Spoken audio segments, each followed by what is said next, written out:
Well, hello everyone, and welcome back to 6 Elemental Interviews on my channel, The Drum Kingdom Saga 7847. And this morning, 11 a.m. Eastern, for those of you, sorry, I apologize, I always get this wrong. It's actually Eastern Daylight Time. It's not really Eastern Standard Time. Yeah, and I always it's my good friend Jenny Wirtz, who's a wonderful author and very into the nautical aspect, reminds me that it is Eastern Daylight Time because of the change. And while we still do this change, I think it's going away at some point. I think in Canada, we're kind of waiting to see what the US does with that. And then if they get rid of it, then we'll just follow suit. But anyways, we're just rambling there. But today, the main point is that I'm so honored to have an incredible guest with me today that's granted me the honor of an interview, Avi Silver. Avi, thank you so much for joining me today. I'm so honored. I just want to give you a chance to kind of give a bit of a self-introduction to those who may not be as familiar with you or your work, and just kind of what you do and what you're all about. Totally. Bill, thank you so much for having me. I'm really excited to be speaking with you today. I am Avi.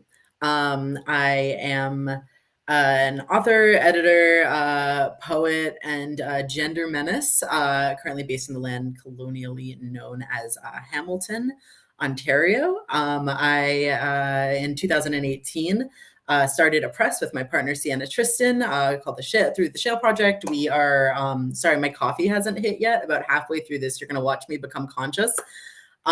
We basically create a secondary world and write a bunch of stories on it. That's where the first 2 books in my series came out: 2 Dark Moons and 3 Seeking Stars. Also gender stuff, but like giant lizards. What's good?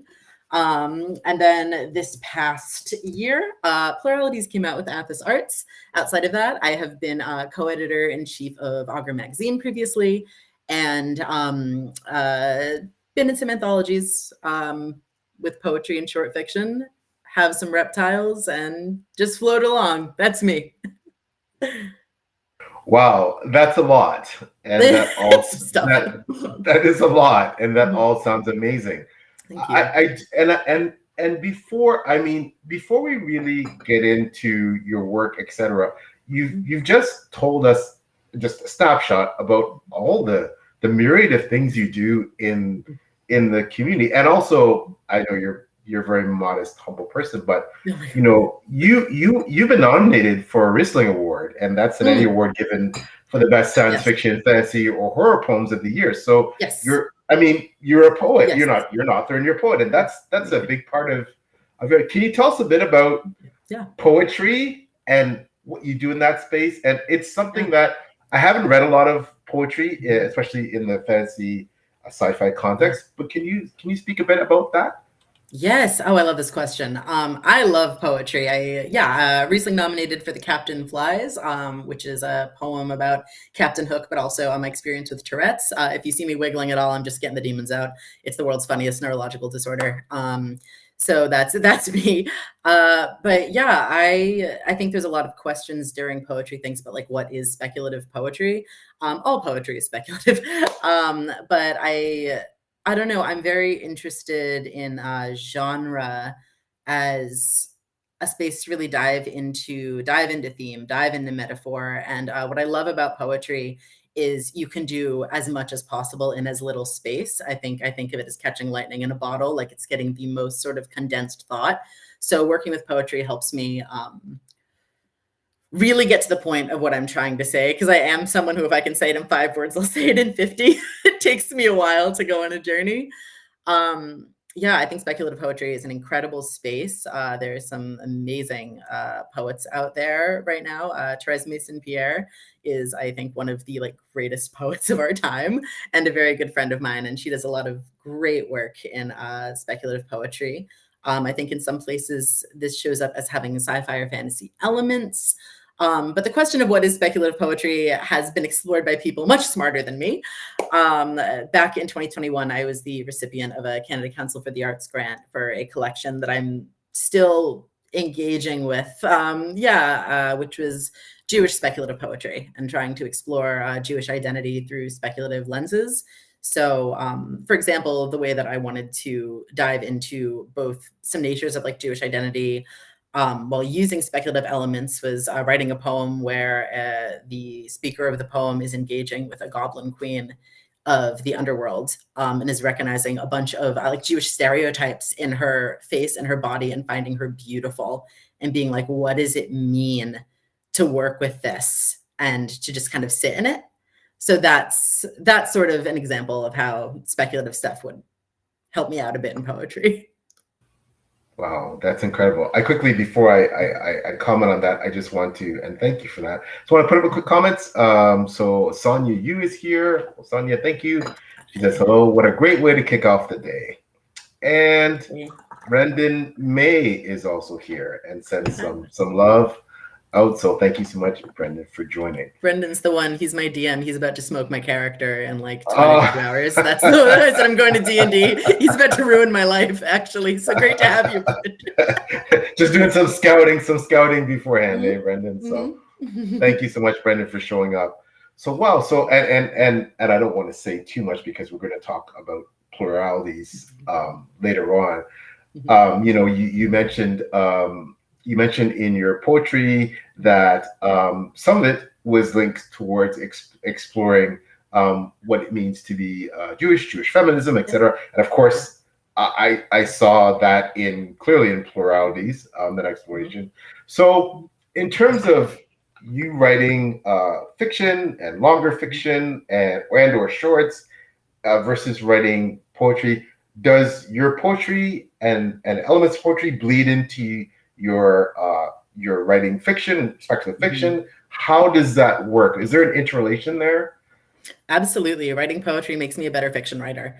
I think it's very, for me, it's quite easy to tell when fiction authors are also engaging in poetry actively. I think the work around craft is incredible. I don't think there's anything wrong with like being wordy or anything, but I find that when I read a book and I'm like, this has said exactly what it means to say, whether it says it in 3 pages or in 1 sentence, there's sort of this like tingling aura I get like in the back of my neck where I'm like, this person writes poetry. Like, this is very clear.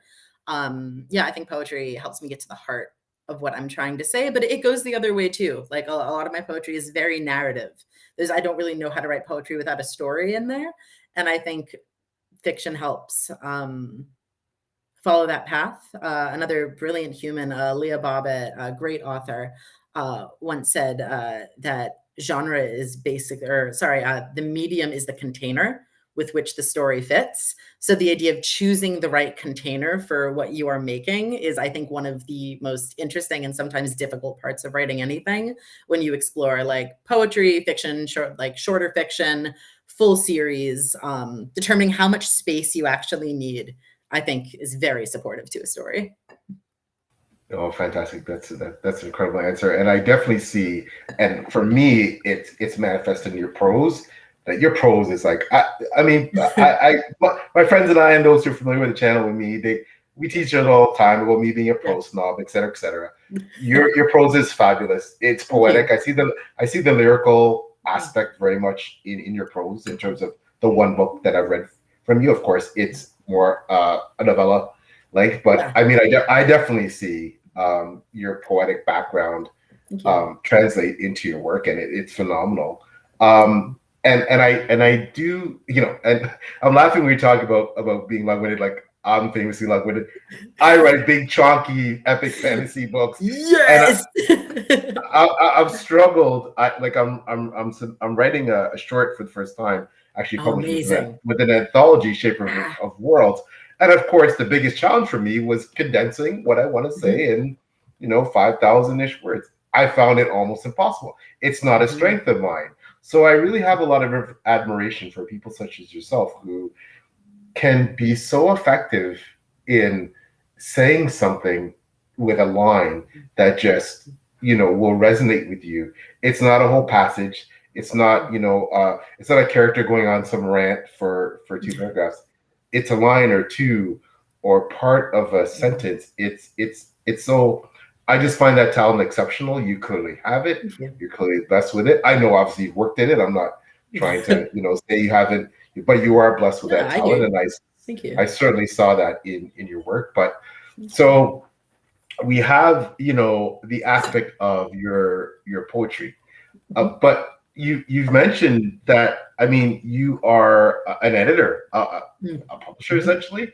Can you speak a bit about that aspect? So the editing side, the publishing side, like what you do, things like the Shale Project, a bit more. So that, and also you a co-editor-in-chief of Augur Magazine. Like, wow.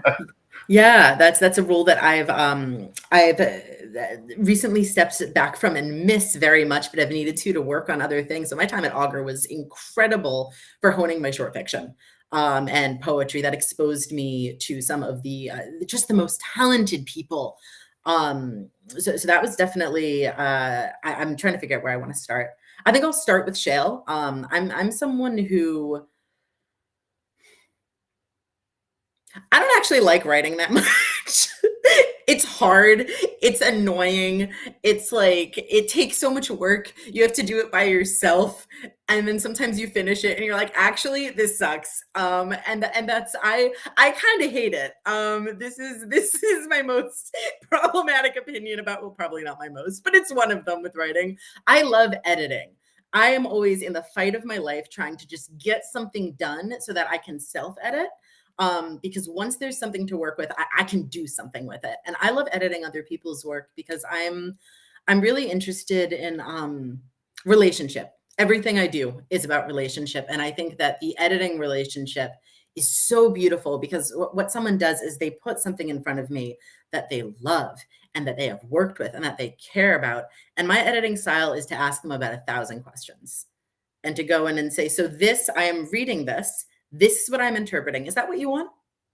Like, is this what you're looking for? And to sort of be a mirror. And from there, if I get yes or no, like I get the intent, and then I get to say, based on what I'm seeing, here's some ideas that I think could make your writing more of itself. Like the goal is to make something more of itself and not to go in and put my opinions, because my opinions don't matter. My opinions, if I have opinions about how something should be written, I will go write it myself on my own time. But I love that relationship. And I'm really fortunate that the first like full length book I edited was actually my partner's. Like our relationship is a business relationship where we were like, I think maybe we should just get married. That'll make this a little easier. But we are creative partners in that way, and getting to really engage was helpful, and getting that sort of mirrored back was amazing with my own work, even though we both edit in very different ways. And then I think moving into the Augur space is incredible because I got to meet so many people I don't know, and just expand space in the community and be mentored by just some really remarkable people. Like I started as an assistant editor in 2020 and got to grow with the help of very generous and talented creative people with a real commitment to editorial care. So I think the way that I write, I'm going to go on a little bit of a journey. I'm going to come back. I began in theater, as unfortunately you can probably immediately tell because I'm a little obnoxious. But I was acting, but I was also directing. And my time directing and being behind the table made me no longer take auditions personally, because auditioning has nothing to do with your talent. It has about 10% to do with your talent, and the rest is chemistry, timing, it's not a rejection of yourself.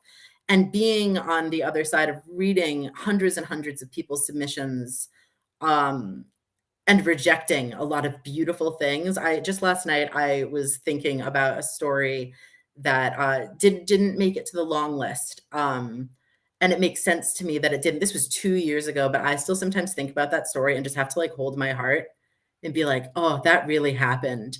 And I think that's helped me a lot with deloading the transactional relationship, because it is transactional. It is business. Writing is personal. Publishing is business. I don't know. Respecting the intimacy, I think of it, was a big thing. Did I answer your question? I feel like I tend to throw a lot of spaghetti at the wall, like it's an East Side Mario's under attack. Like,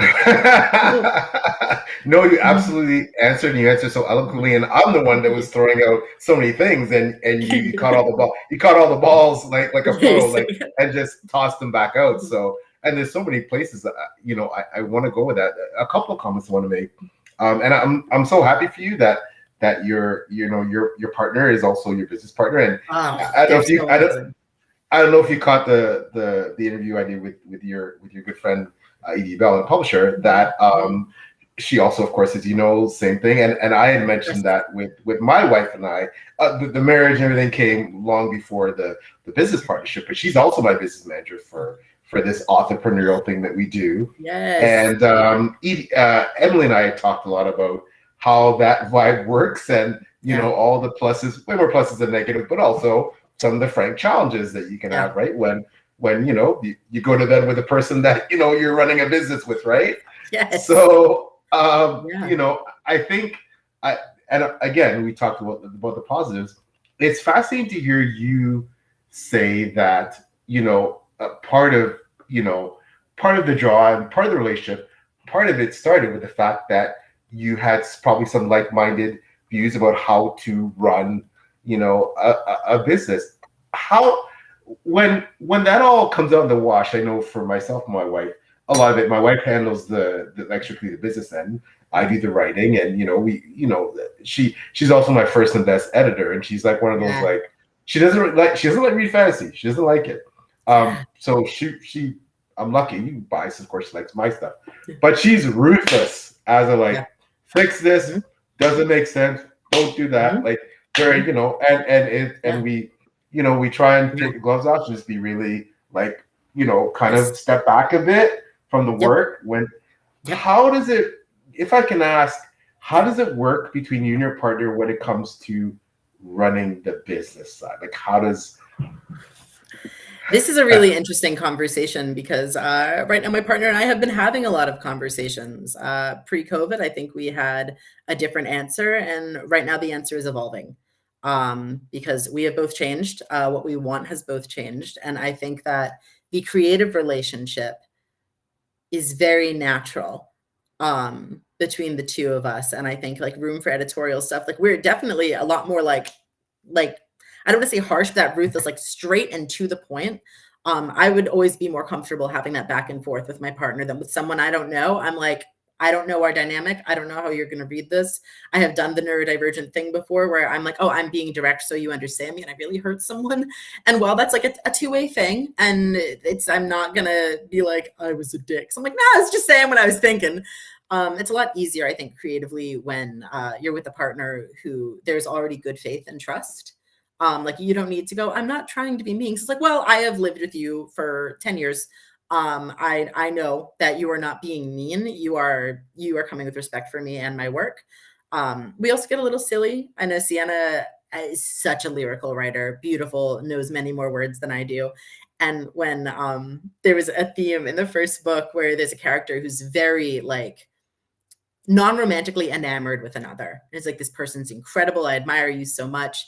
And it made me think of an anime where you get the bell and the cherry blossoms flying across. And when it kept happening, I'm like, babe, that's a lot of cherry blossoms. So I started drawing the cherry blossoms on it. Like, this is, rather than explain, you see the blossoms, you know what I'm saying. We can dial it back.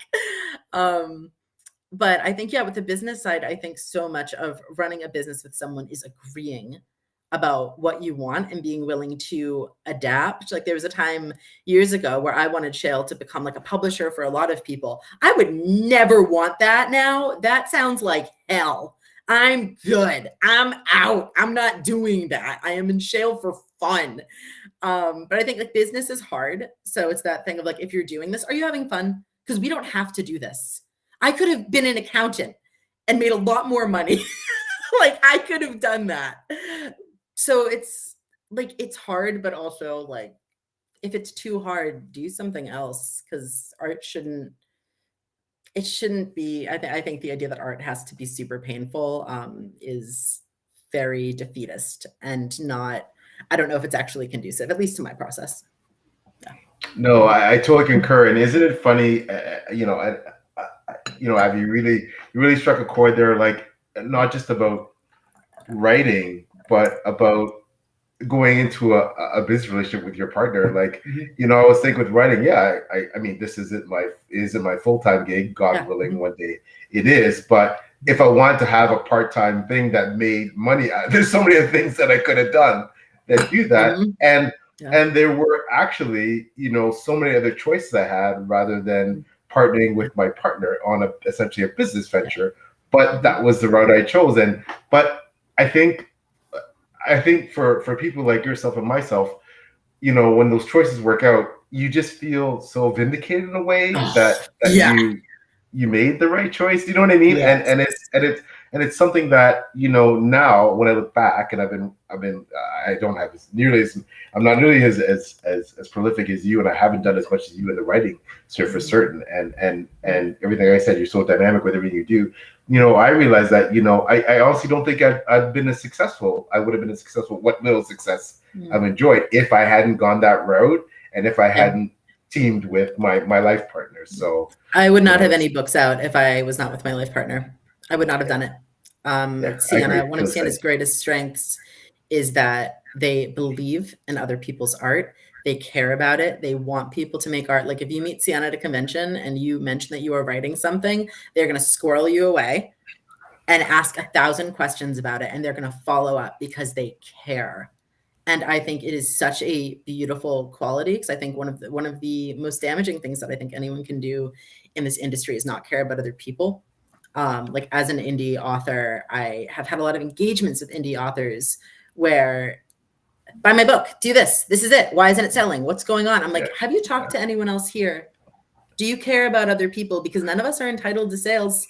So, you know, we deserve it. None of us, like, we all deserve good lives, and none of us deserve anything. Like, we are not entitled to sales. We are not entitled to readers.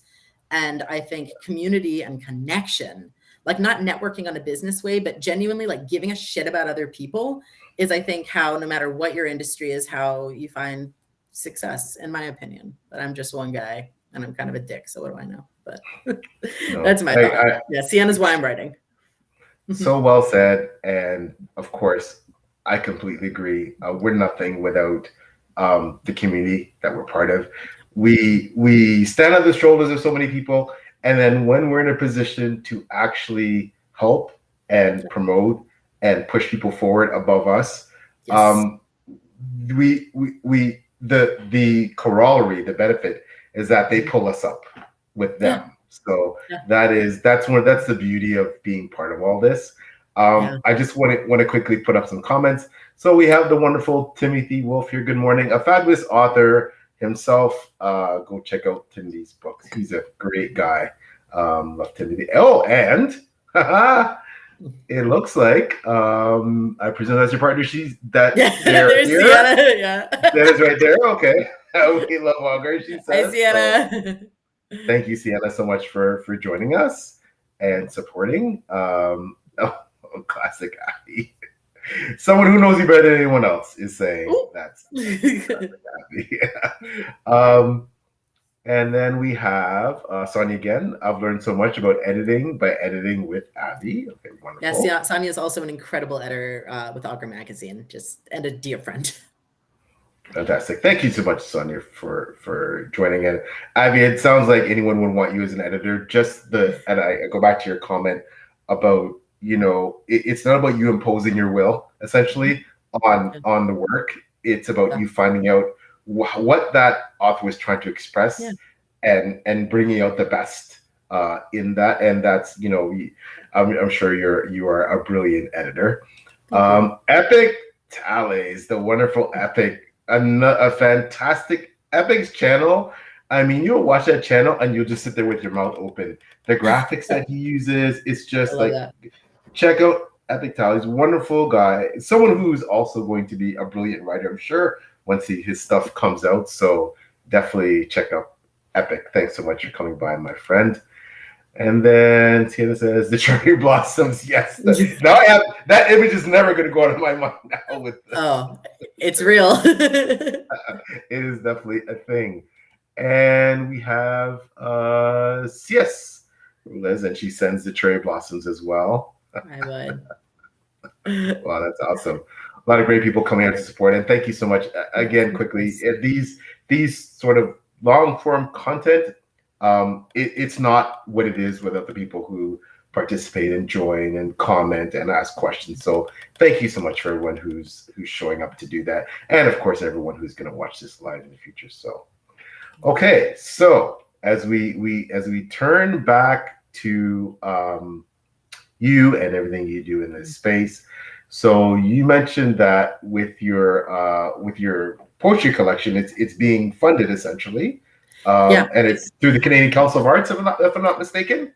Yes, yeah, this was a couple years ago, and I'm still massaging it because after finishing it, I realized it needed to almost entirely be rewritten, which was definitely a journey. It's something that's a little fraught, I think, but yeah, I was very lucky in a time of deep financial turmoil to receive $25,000 from the Canadian Council for the Arts to help fund my survival during those years while working on this poetry collection. If you are within Canada and have an eligible project, I cannot yell enough about applying for CCA grants, OAC grants. If you're in Toronto, TAC grants. Like, there are grants everywhere.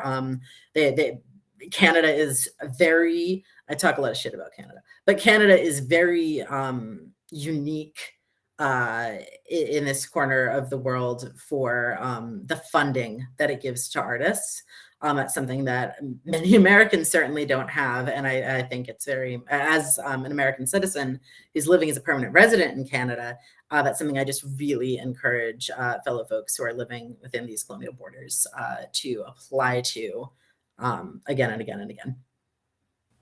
Yes, and I can't help it. Go Canada! It's wonderful. It's wonderful to hear that. I'm sure we all feel that when it comes in general, as I think you touched on briefly, when it comes to the arts in general, it is a difficult space to be in for a lot of reasons, and arts and sports. When we're talking about funding and the ability to receive funding, specifically for things like amateur sports, for arts, we all know that how challenging that can be. So it's so refreshing and encouraging to hear you say that, specifically about Canada and support for artistic endeavors. So that's really, it makes you feel really good inside, right?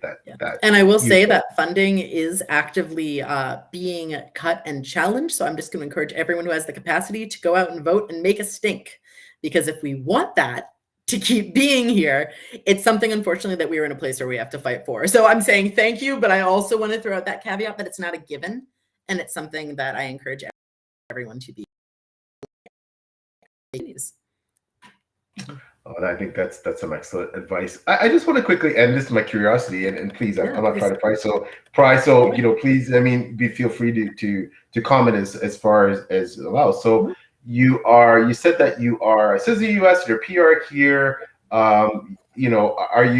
Is there going to be a permanent move here? I presume that you're resigning here. How did the change come about? Was that because you met your partner who's Canadian, or how? I met Sienna when I was 14. We were in an anime role-playing chat room. We were both very cool, as you can tell. Forged a very long internet friendship that I briefly beefed when I was a teenager. Reconnected because Sienna is very gracious, and started dating, doing the long distance thing, and then got married. I immigrated. I've been here for 6 years now, not intending on leaving. And then journey towards citizenship is happening. It's expensive and bureaucratic is the answer, but yeah, I'm intending on living here and continuing to live here. I've been very fortunate that my entire artistic community, my first year in Canada was really lonely and scary. I had a couple very good friends, but I was struggling a lot with having moved to just an entirely new place to me, especially at a time where, I'm very open about discussing the fact that I'm bipolar, and that was at a time before my diagnosis where I wasn't medicated. I didn't have those therapeutic supports, and I was in a lot of turmoil and a lot of fear and a lot of overwhelm. And the friends and colleagues that I made in the publishing space here really changed my life in a lot of ways, especially during the height of COVID as well, being welcomed into the augur space. But yeah, everyone, it is by the generosity and the love of fellow creatives that I have come to feel really grounded here. And ironically enough, and now beginning to meet all of the American colleagues that I honestly wouldn't have met if I hadn't come into the CanSpec space. Mm-hmm. Oh, wow. Okay. So quickly, just following up with that, why do you feel that now you're in Canada, you're making more linkages with people, like-minded people on the U.S. side, as opposed to when you actually lived in the U.S. Like, can you elaborate as to why that is? This might be, I think this, I don't know if this is unique to me. I think it might be. It's only really my experience of it. But I found that because like the States is saturated when it comes to creatives. There are 10 times as many people. The publishing space in general, like into trad, is brutal. There's a lot. There isn't the funding. And I think in CanSpec in particular, it's definitely got its issues, but there's a big sense of camaraderie and being like, hey, we still exist in this space. It's not just Americans out there. So I think that makes it so that there's a lot of connection in there. And I think once you are in a community, once you're in that space, it's easier to get introduced to larger spaces. So for me, like going to cons, I want to shout out CanCon in particular in Ottawa. It's my home con. I love CanCon. Being there made it so I met a lot of folks within Canada, a lot of authors who I respect and love and have come to care about as friends and colleagues. But also there's Americans, folks from all over these. And so you meet them too. So I think just getting into one group and being interested in meeting other people opens up all sorts of connections. Yeah. Okay, well, first of all, I'm really excited now because we applied for CanCon in Ottawa. Hopefully we'll get in. Oh, you gotta go. So the thought process also to get to meet you in person. Now I'm even more excited. Yeah, so let's hit the bar. It's time. Let's do it. But you know how those things work. Sometimes you get in, sometimes you don't. So, but yeah, that makes me really excited that I might be able to get to meet you. So that would be awesome. And I don't know if I can keep up with you if we go to the bar, but we'd see. I'm very small. I can't manage much, but I'm passionate about the cause. And speaking of the fact that you're here, Carissa Catherine says, glad you are here, bud. So she's very happy that you are in Canada. Obviously, a friend of yours. Oh, yes. So. Another person whose character is going to get smoked today in D&D. Another D&D. And thanks, Chris, for showing up. Oh, and we have the wonderful John A. Douglas, author and booktuber. John, thank you so much for showing up and supporting and saying hi. Check out John's channel. Check out his work. He is also phenomenal. And Sina says, yep, we love CanCon. So yeah, I hopefully we get in. You know, you have to. I understand the process and why, but it's just sometimes it's frustrating that you don't know till literally a month or two before that you get accepted some of these cons, and then you scramble, you make arrangements, and the acceptance. Are you thinking about vendor stuff or panelist stuff? Because it's absolutely like you can attend no matter what, whether you're doing vendor or panelist stuff. But like regardless of what happens, I super encourage you to attend because it's well worth it. Yeah, we're trying for vendor stuff, obviously, but yeah, if we don't, then we'll probably arrive. It's all about, and again, this is unfortunately the business side. It needs to be worth it to make the trip up and spend the money at the hotels and all that, right? Yeah. So if you sell books, then it's fine. You usually come out at a bit of a profit. If not, certainly you don't make a loss. But if you don't, then it's.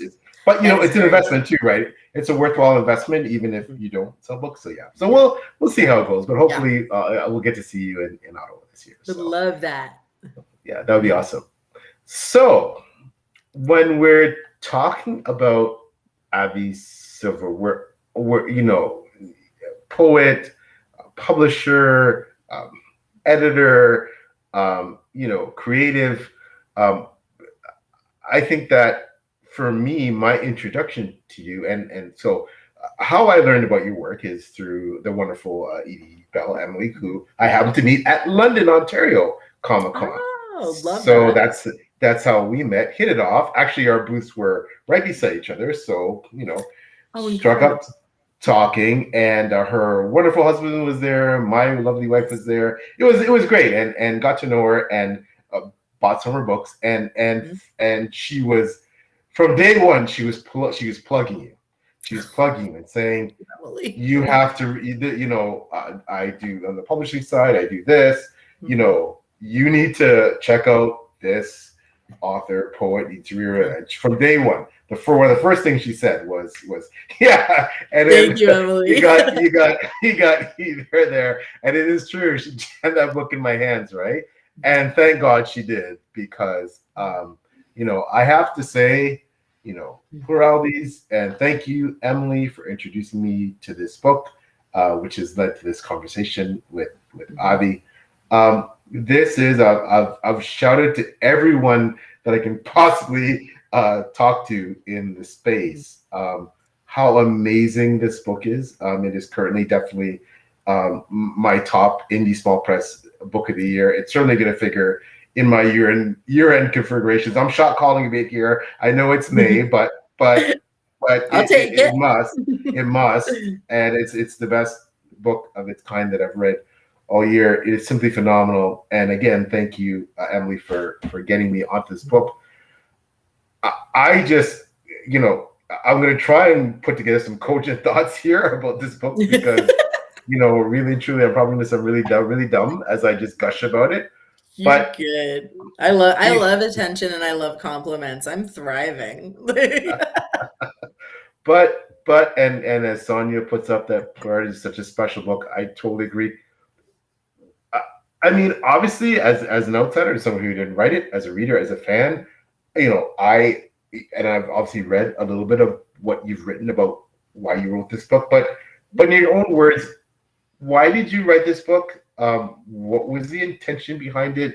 What are some of the themes that you're hoping to get across with this masterpiece, frankly? Yeah, thank you so much. Writing this just sort of, I'm going to get a little bit woo-woo about things. I tend to, when there is an idea, when there is something, come on a journey with me. On April 8th, we had the solar eclipse of this year. It passed right directly above our house. Sienna and me and our friend Sonia walked to the park, 15 minutes, sat there and sat beneath totality. And there are pictures, there are all sorts of things. None of them describe the feeling that entered my body during that. In fact, there's some major life changes happening for me right now regarding my career, because I think largely of the way that I was moved there. And I remember after that, I kept saying, like, I hope this is what death feels like. I desperately hope this is what it feels like to die, because this is killer. And that sense of wonder and smallness, and like a beautiful cosmic scale, there is a little like sparkle of that happens for me sometimes when I feel like I'm supposed to be doing something. It's a little, one of my favorite things to write about is possession. It's and the first chapter of Pluralities came out like that. It's a feeling when I was working with, or there's a lot of stories, but once per issue, I would read the first line. I would get this feeling, and I go, "We're going to buy this one. This is happening. Like, this is happening." And felt like that. It is the least changed part of the whole book. I wrote this in 2019. It's actually a little born again book, because it was previously published by a press that went under in a spectacular burst of flames a month before publication. And the compassion that was shown throughout the community, introduction to many good people who showed up and helped me out. Folks who, for me, like I felt like a baby. Like at the time, I was very much like, they are so, there's this idea of aboveness. I'm like, they're so above me. And I don't think that's how I see publishing anymore. But I had that thing where I'm like, Kat Rambo is trying to help me. I don't know Kat. Like there were a lot of those moments where I was amazed, and there were people who all reached out and said, how do I help? And this has happened to me. Like there was a lot of support there. And this book has marked a lot of changes in my life. But that first chapter just came out. Wait, rewind. The first line, that didn't change. Because I think I was processing an experience that I had had before I moved to Canada, where I was in a retail setting, very much similar to the one in the book. It's almost a one-to-one. I say 50% of this book is autobiographical and 50% is bullshit. And it's not between the prince and she. I think the prince is actually a lot more autobiographical. And I was just trying to figure out, like, my body just needed to express what it felt like to be there. And I didn't really know what I was doing. And it ended up becoming something larger, and it was excruciating. And honestly, I am so glad the book croaked back then. I was going to chunk it. I didn't want to publish it. I was miserable for years. I just wanted it to go away. And then Brendan Crilly introduced me to Athos. Love you, Brandon. Go read Catalyst. And Emily, within 24 hours, like, can I have this? And it was so kind. And yeah, it had been a book that I'd shopped around. I had some really lovely responses from other presses that were like, we love it, but it's not for us. But that time away from it made it so that when I was editing again and Emily was asking some great questions, very similar editorial styles, felt very compatible there. Change in terms of how gender is being expressed. Think about gender now versus 5 years ago is very different. And I'm so glad that I got to edit this to a point where I'm writing from a place of more security. But I think I just needed to work through something. And as people were reading it, they were telling me it helped them too. So it felt worthwhile to do. But yeah, figuring out if I wanted to publish this, I think was a bit of a journey, because I don't think everything we write should be published. I think some things are too personal. Glad that I had the time to work on this. But yeah, I think that's a starting. There's a lot of things that I could go. Is there anything you want to jump from there to steer for me, or I will just talk at you? Well, but that's what I want. That's what I love, and I can go forever. The unscripted, and I just want to quickly put up before you go on, a shout out to that eclipse. That was quite literally stellar from Sienna. Yeah, is with you. No, your unvarnished thoughts about this book, why you wrote it, what the themes are, means the world to me as someone who read it. Because frankly, and I said to review, I read this book to hopefully learn and become a better person. And that's why I read this book. And I'm not sure if that's one of the reasons you wrote it, for other people, or if it was more for yourself. Who did I write this for? I think I wrote it for me. And I became aware through other people talking to me that there would be, there's an impact when you publish something. It's no longer just for you. It is now something to go into other people's hands. And I think that,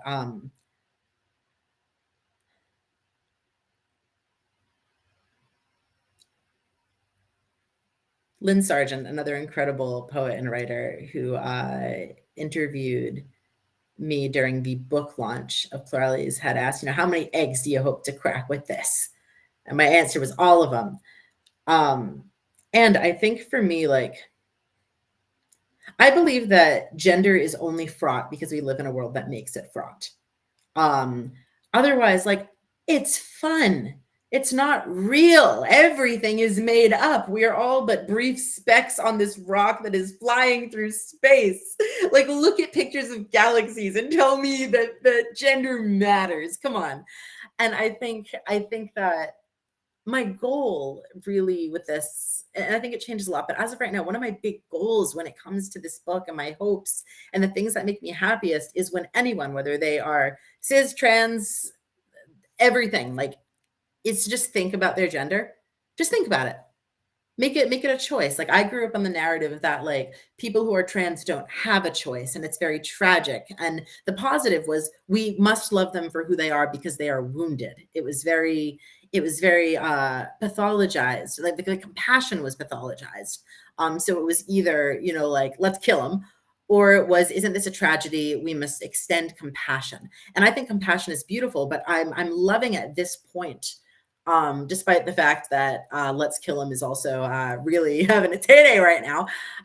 There are so many people who are thinking about it from a place of joy, where I love many cis people. They can't help the way they're born. It's really, I'm so sorry this has happened to you. You can't help it. But I love so many cis people I love in my life. And my ask for them is just think about it. Make this a choice for you. because gender is not a choice and it is a choice. Like that's a thing where like, I don't want to only be loved based on the things that I cannot control. Like I want to be joyfully experienced. And I think that there's like, just thinking about gender, just thinking about the ways that you move through the world, I think is very empowering.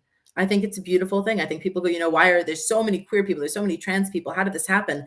Because there was more public things saying, just think about it. There's a reason that so many like trans folks came out of quarantine, because you had time with yourself.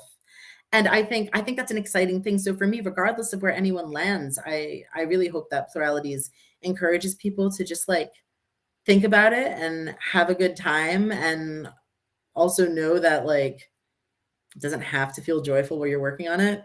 I didn't enjoy coming out. I hated that. I had a really bad time with that.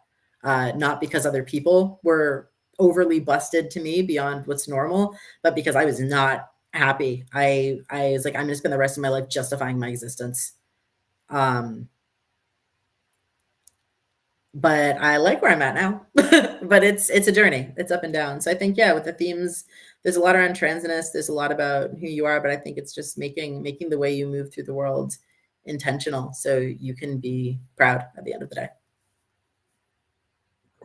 Yeah. Wow, that is very very profound and moving. Sienna says, a quote from an okay poet: "I don't want to be loved for things I cannot control." And I spent, this book for me was no pun intended, a transformative experience. I am a cis heterosexual male, and I started from the view of what the hell do I know about their journey to gender euphoria. I don't. I try to know. I try to be as sympathetic. I can never be empathetic. I try to be a good person. I try to be kind. I try to see people as people, irrespective of gender. I try. However, like most people, I believe, most people who think they're good and that care about people, but I failed to understand, and I failed to, and I think I started hopefully from the right place of my failure and lack of understanding to hopefully gathering some understanding through, the journey of these two characters that made me laugh, made me bawl. I think I couldn't stop crying through the last. Oh my friend. The last. Okay, I won't do it now, but you can. I love crying. the last part of this book, especially with Cornelius's, what he encountered and what he went through, and the salvation that he gave himself. It was very moving. Thank you. Thank you. And I feel that when I tried to reconcile what I should take out of this book, so much of it was, if I could break down to a couple of things, one of them was that, for someone who is transgender, and please correct me if I'm wrong, because obviously I don't have the answers here. I don't have, there's so much I don't know, and that's it. And I think, and bingo, and that's Avi. That's it. Like, to think that, the one thing you talked about a lot here was like, it's about the journey. It's not about understanding or having all the answers right away. As the person who's going through this, just knowing that this space or where I am now isn't where I want to be, and I know that much, but it's not about where I end up or what it looks like or a name that I put on it, a nomenclature, a categorization, because that's part of the whole issue, right? That is always trying to put a bubble and a moniker on a gender, on a person, and even within all the groups, in terms of gender, it's so much of it was just this, I guess, for me, and it's funny, and me being the outsider, me being the reader, just an acceptance of just, it's okay if I don't, as someone who is not undergoing that, it's okay if I don't understand everything. It's okay if I try to get someone's pronoun and I mess it up. I'm trying, but it's okay if I don't understand all of the elements of within gender and transgender. Like it's okay. Like give yourself a grace. I guess some grace. A pat on the back. Was that part of what you were trying to say as well in this book? I think I was trying to show grace to myself. Yeah. I'm so glad that was your experience. I think I was speaking to myself, and I have been very moved by the solidarity people have found. Like that's been something that I think I've lived a life where up until maybe even just the past 2 years, every time I've expressed who I am authentically, I have come back quietly doubting myself. And this isn't just gender. It's that thing of what if everyone secretly hates me? Like, what if I'm obnoxious? What if I'm this? Okay, maybe I am. I'm kind of obnoxious. Yeah. I'm kind of loud. I'm not for everybody. Not everyone's for me. But I think that point of solidarity of having people go, I see this and this is reaching me is huge. And I think it's so important across marginalization in particular, like meeting each other at different points of marginalization. Like I think about this from the realm of my own whiteness. I can try to reach as much as I want, but I'm not going to understand the racialized experience. That's not going to happen. So there's that matter of like when we are working on being an allyship with one another, it's a matter of simply being like, you're a human being, no voting on who gets to be people. Thank you, N.K. Jemisin. Like we are meeting each other in good faith. We are committing to learning. We are committing to messing up. We are saying, I am going to fuck this up. How do I fuck this up in a way that is graceful and that does the least amount of harm possible? And I think that's something that's like deeply important to me is reaching one another. And it means a lot to me that this has like helped you both feel like you understand a bit more where some trans folks are coming from, because you meet one trans person, but also that it's like helped you show grace for what you don't know. Because I think that one of the things that I think makes it hardest for people to reach one another across aspects of marginalization is the fear of fucking it up. Because like we don't want to hurt one another. Like I think that when people are coming from a place of intentional violence, I think there's a deep woundedness. I think there's a fear of joy. I still don't fuck with it. Like I'm like, if you're trying to hurt me, like you're not my friend. Like please give me an excuse to go off on you.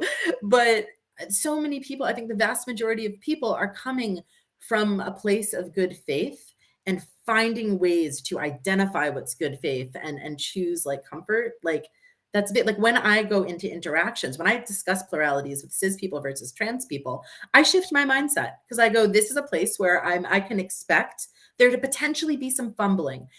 And since I am choosing to be a part of this conversation, my job is to be comfortable with that and trust in good faith. Not every person is going to feel this way. This is how I move through the world. Whereas when I'm working with people who have shared experiences, I go, okay, I can expect this to probably go a little bit differently. But that doesn't mean that there's like a positive or a negative. It's just, for me, it's about good faith. And I'm only one person. Many people are too tired and they are exhausted, and it is their right to be exhausted and not want to engage at all. But for me, connection is the core of everything. And I'm like, Peel, I'm so glad we're doing this today. It's such like an honor and a delight to be able to speak with you today. Thank you so much. And, you said so eloquently, so much more eloquently than I could, especially about the fact of, understanding where, for example, you use the example of race where, you can't totally empathize with a racialized person in terms of the bigotry they'd experience the same way I can't completely empathize with someone who's transgender with what they experience. And I have so many inside. I have so many issues and so much, I think, and this isn't about me, I carry so much guilt about things like my own background in terms of my upbringing and how horribly and horrendously homophobic, transphobic, some elements of especially African / West Indian, the outlook in terms of, and this is a lot of it's tied to Christianity and colonialism, how horrific, my people's track record is with violence and terror against people from the LGBTQI plus community, and yet having so many of us in that community, you know. And I think of countries in the West Indies where people are literally, this isn't, you know, implied fear of their lives.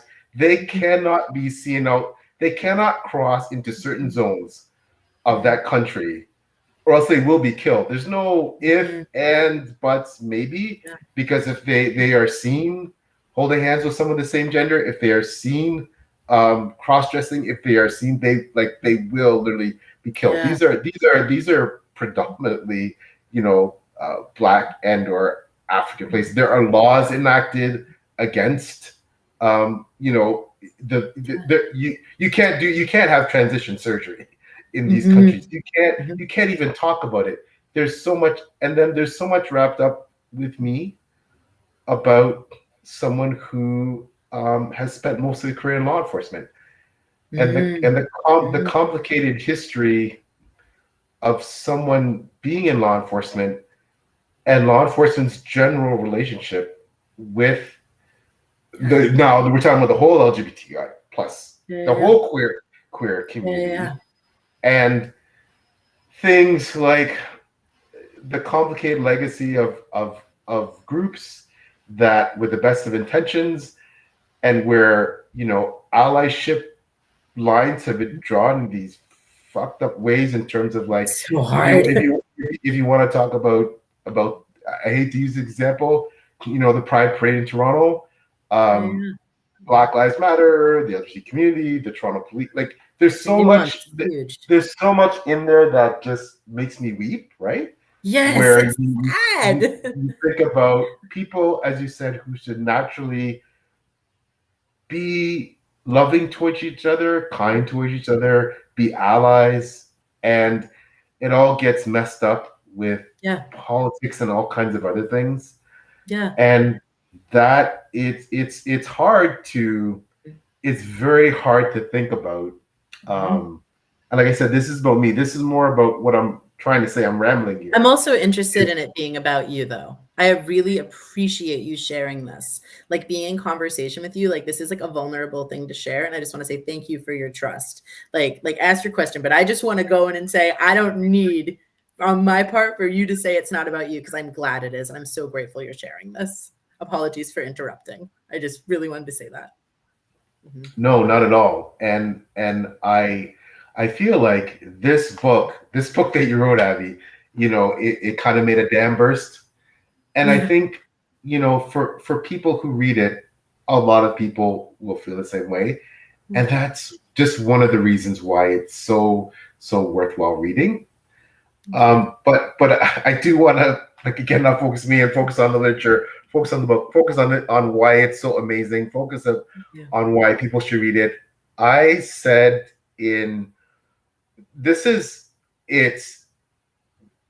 I just want to focus back on the book in terms of this book. It's space opera. It's kind of dystopian sci-fi. It's weird. There's so many elements of this book. Why do you think that the way you wrote the book, with these two perspectives, manifested the way it did? And can you talk a bit about, essentially, and correct me if I'm wrong, the unnamed she character, and then you know, I love I'm sorry, I do love the play on words with Cordelia's Flux. Like, some of the stuff was just so it's so goofy. So, like, I was just goofy, but just so campy and just so wonderful that I just start laughing. Like, amidst the tears, I start laughing. Like, so why did you choose those two perspectives to tell the story? Can you speak a bit about that? Yes, I would love to. Yeah, I think a lot about the word, like, English, gender, French, genre. Like, I'm like, so, like, genre is gender. Gender is genre. I think it's the reason I love genre fiction. Like, what actually is gender? Like, I feel like Philomena Kunk when I ask this question. Like, I'm just like, what is gender? Like, what are we talking about? And I think that like having the setting, I remember I was asked once, what does the she stamp do? Like, what does it stand for? Why did you choose that? I'm like, because that's what it feels like. I could not think of a better way to express what it feels like. That's it. It was just the only way. That speculative element is the only way I know how to express the highly gendered state of the world, and the inescapability of it, especially in retail spaces that are so gendered, like they're so intense. They're wild. And also there's a lot of age involved. I'm finding I recently entered back into retail with a part-time job selling books, and I'm having a good time, but it's wild being a little indigo bestie and having moments where like people could have said things to me at 19 that would have decimated me. Yesterday I had my first transphobia at work, and like it didn't hurt me. I was just like, buddy, like he was going about like the pronouns, and I looked at him, I'm not going to debate this with you at my day job. Like take your like, what are you are being weird. Like what is this? And having that confidence in myself and like 10 more years behind me has made it so it's that thing where I'm like, for minimum wage, you can't hurt my feelings, man. Like it's going to take a lot more than that. Like this weirdo behavior is not it. But I think like that was a huge part of the she, like, how do I express the reality of this? And this is, I think, where a lot of poetry comes in. How do I concisely express it? Like Pluralities could never have been a novel, partly because I was so fucking sick of writing it. But partly because it said what it said. When people say Pluralities is confusing, I'm like, you're right, it is. Like, this is weird. I'm like, correct. I don't know what I did. I just did it. If you think about Pluralities as a poem, it makes sense. Don't think about it as a novel. If you try to think about it as a novel, it's baffling. If you think about it as a poem, it'll make sense. That's sort of how I hold it. And the she stamp was part of that poetry. That was a poetic structure. That was an intentional genre choice. And with Cornelius, when I was still trying on my gender, when I'd get dressed, I'd imagine little characters, like character creation. Like with Theseus was huge. And the character of the Space Prince was something I had made up ages ago. I think I still have a photo of it from when I was 20, and I made a little joke post about being a main character in a dating sim. And I wanted to use this camp genre, like sci-fi. I'm not usually a sci-fi writer because I'm not very smart about science. I don't know how it works. Are you kidding me? No, I don't know. People are like, oh, research it. I will not research. You cannot make me. Everything in this book is bullshit. It's just camp. And that's how I like to write. I like the aesthetic, like gender and genre. It's all an aesthetic. So I think that was the combo of like, here's a campy story about self-destruction. Do you like spaceships? I don't know. Do you like depressed alien twinks? Here you go. And it felt like an interior way to describe what was going on exteriorly. Externally. Oh my gosh, that was awesome. This is just me revealing how much I hate writing books. But you're so good at it, right? And it just there's so many things that you conveyed in this book. I could wax poetical about all the things that and the quotable material, like the quotes. My review could have been all quotes. There you go. That all just like were hammering me.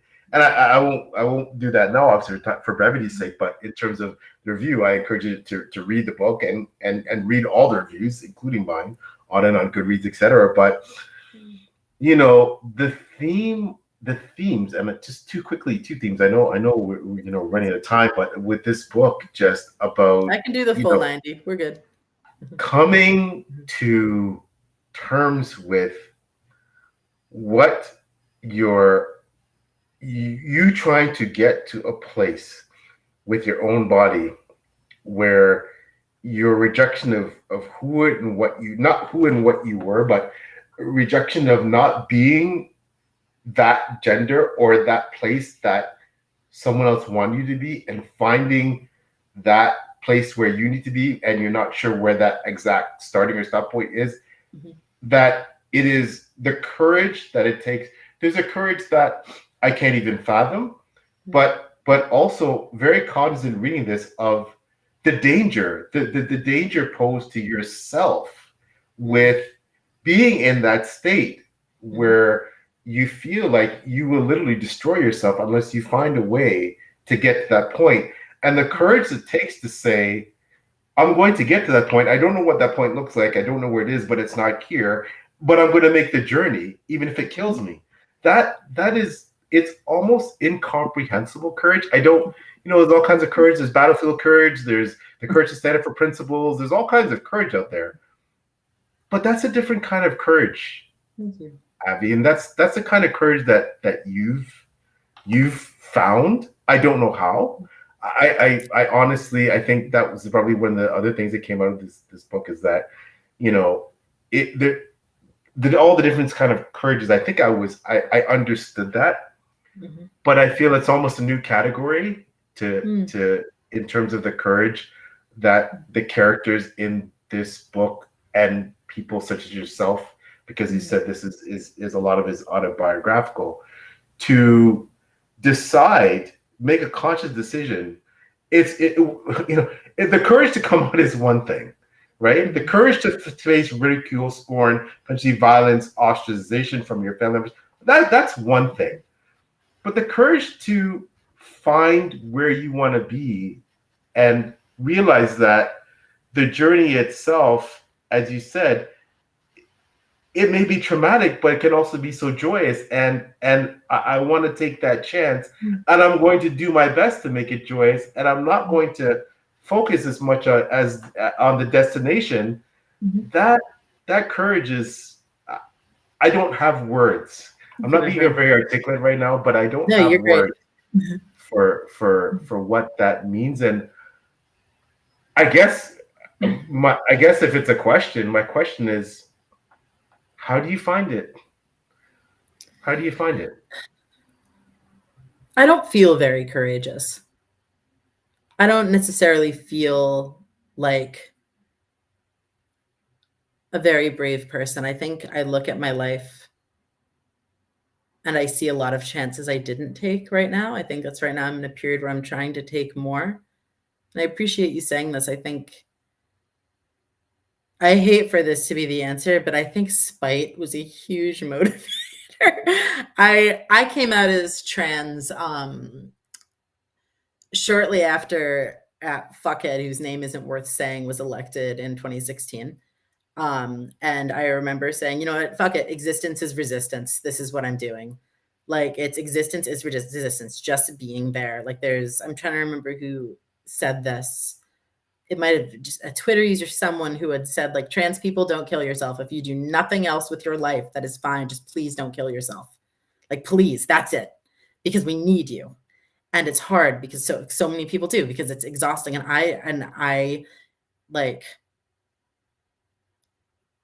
I'm so lucky to live in a place where it's safe for me to come out in a way that it is. And as you said, not everywhere is safe.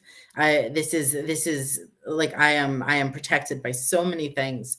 And I think for me, it was a matter of, I'm like, if I have this opportunity, why wouldn't I do it? Like, why wouldn't I do it? Danger versus discomfort are different. The biggest danger to myself is myself.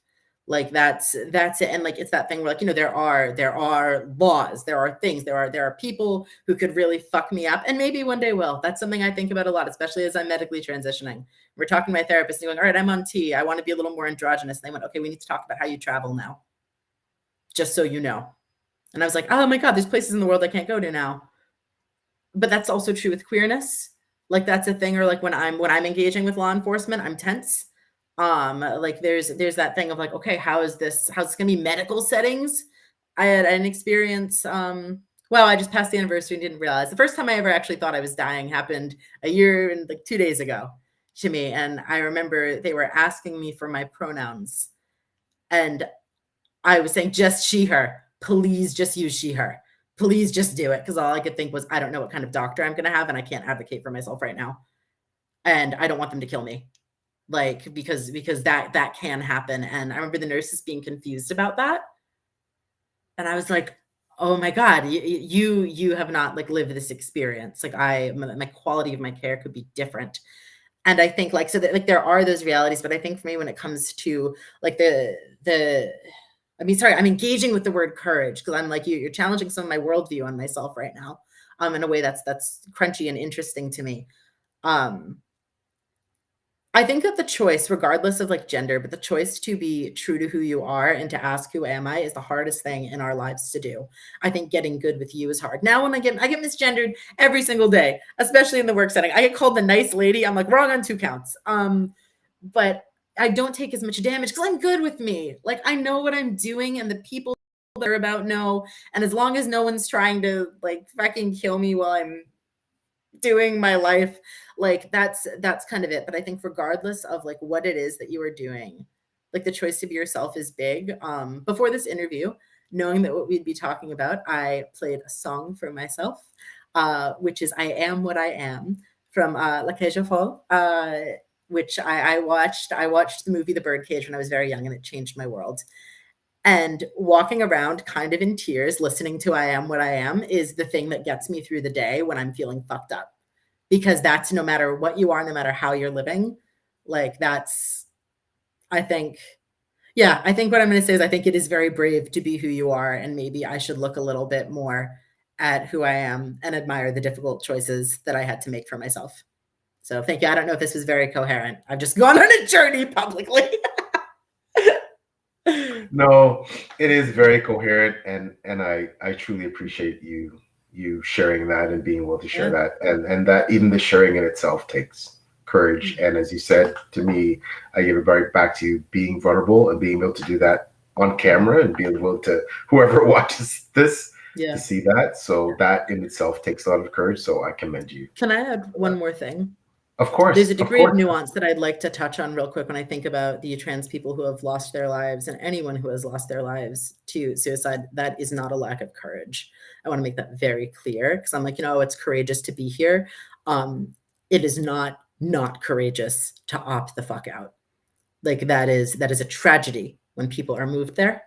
But I just want to make it clear. And some people go, oh, like I think about the framing of this with disease, like with cancer, where it's like, you're a fighter. And it's like, there's a great book, Briefly Perfectly Human by Alua Arthur, who's a death doula. And I'm very interested in death work, who talked about a client that she had who didn't say my battle with cancer, it was my dance with cancer.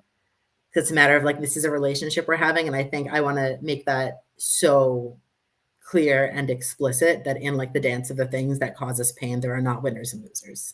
So I want to make sure that is said from my little mouth. No, understood. And thank you for saying that. Again, very profound and important to say.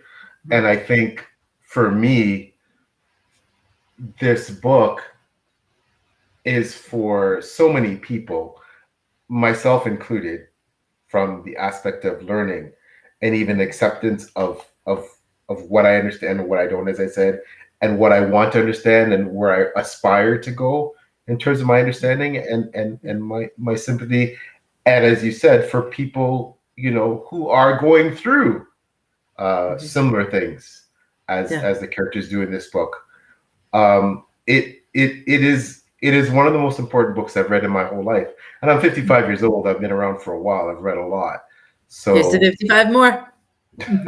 Thank you. I'm honored. Same to you. And I have to say again that, this is a life-changing book, and I encourage anyone and everyone to read it, regardless of your reasons for reading it, because everyone will have different reasons. However, and I do plan to read as much as I can by you beyond this book, but I don't know, I can imagine how great all the other things you've written are, but I'm pretty happy with where I started in terms of your backlist with this book, because again, it was life-changing.